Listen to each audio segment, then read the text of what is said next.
আমার একজন উস্তাদ ছিলেন হযরত মাওলানা মুস্তাফা মাহমুদি, হুজুর এখনো বেঁচে আছেন।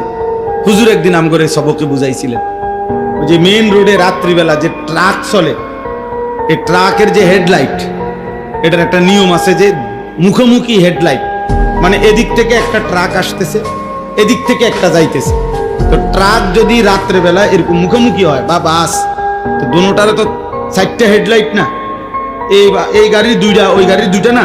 তো মুখোমুখি হইলে, কাছাকাছি আসলে নিয়ম হলো ড্রাইভারদের হেডলাইট ডাউন করতে হয়।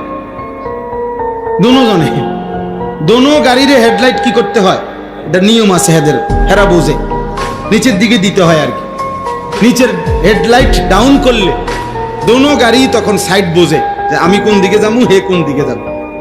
আর নয়তো যদি দোনো হেডলাইট মুখোমুখি থাকে, অ্যাক্সিডেন্ট হয়।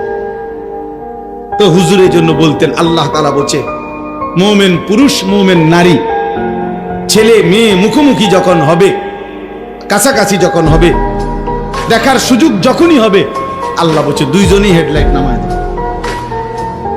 ছেলেও চোখ নামাও, মেয়েও চোখ নামাও, পুরুষও চোখ নামাও, নারীও চোখ নামাও, তাহলে দুজনেরই সম্মান, ইজ্জত, দ্বীন রক্ষা হবে।